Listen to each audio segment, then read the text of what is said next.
আসসালামু আলাইকুম, welcome to জাইদাস kitchen. সবাই কেমন আছেন? আশা করি সবাই খুব ভালো আছেন। আলহামদুলিল্লাহ, আমিও খুব ভালো আছি। আজকে আমি বাইং মাছের ঝোল তৈরি করে দেখাবো, আশা করি আপনাদের ভালো লাগবে। চলুন তবে দেখি কিভাবে তৈরি করা হয় বাইং মাছের ঝোল। এখানে বাইং মাছ কেটে খুব ভালোভাবে ধুয়ে আমি ক্লিন করে নিয়েছি। এখন বাইং মাছটা রান্না করার জন্য এখানে আমি একটি প্যান বসিয়ে দিয়েছি। 3 টেবিল চামচ পরিমাণ তেল, আপনাদের পরিমাণ অনুযায়ী আপনারা তেল বাড়িয়ে বা কমিয়ে নেবেন।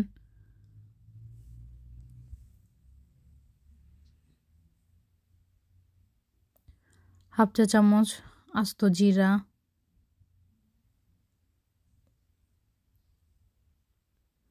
একটা বড় সাইজের পেঁয়াজ কুচি করে নিয়েছি,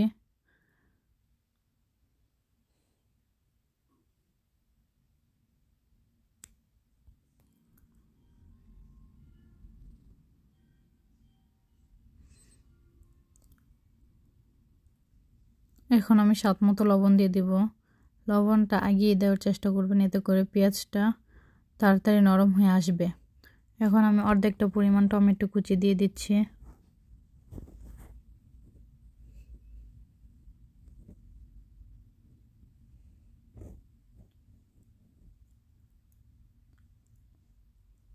টমেটো পেঁয়াজ যখন একটু নরম হয়ে আসবে, এই পর্যায়ে আমি হাফ চা চামচ রসুন বাটা দিয়ে দিয়েছি। আবারও রসুন তেলের সাথে কিছুক্ষণ ভেজে নিব।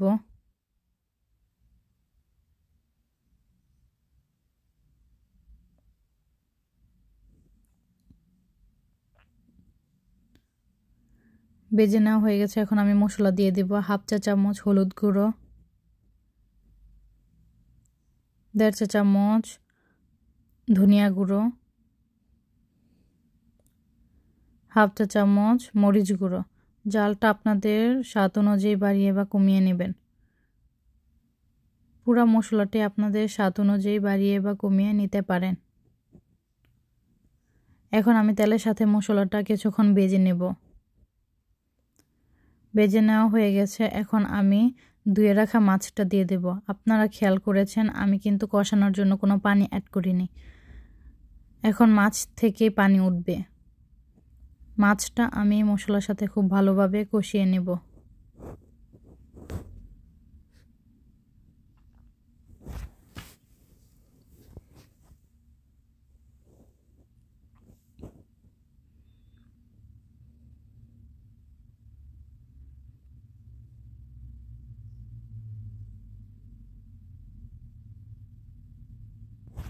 দেখতে পেরেছেন মাছ থেকে অনেক পানি উঠেছে।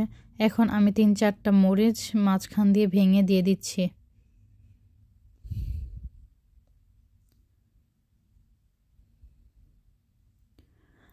আমার মাছের পানিটা শুকানো হয়ে গেছে। এখন আমি আবারও একটু গরম পানি অ্যাড করে আবারও ভালোভাবে কষিয়ে নেব।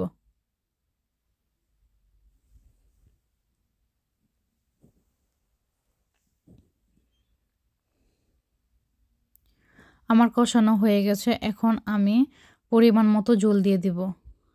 আপনারা কতটুকু পরিমাণ জল খাবেন আপনাদের পছন্দ অনুযায়ী বাড়িয়ে বা কমিয়ে নিতে পারেন।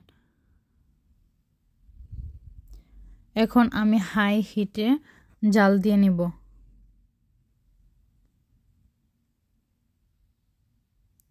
দশ মিনিট জাল দিয়ে নেওয়ার পর আমার মাছটা তৈরি হয়ে গেছে। এখন আমি ভাজা জিরা গুঁড়ো 1 চা চামচ দিয়ে দিব। দিয়ে আমি ঢাকনা দিয়ে ঢেকে রাখবো। তৈরি হয়ে গেছে আমার মজাদার বাইং মাছ। ভিডিওটি ভালো লাগলে একটা লাইক এবং আমার চ্যানেলটি সাবস্ক্রাইব করে আমার পাশে থাকবেন। এতক্ষণ ভিডিওটি দেখার জন্য অসংখ্য ধন্যবাদ। এবং আপনারা এভাবে ট্রাই করে দেখতে পারেন কেমন লাগে, এবং কমেন্টের মাধ্যমে জানাতে ভুলবেন না কেমন হয়েছে। আল্লাহ হাফেজ।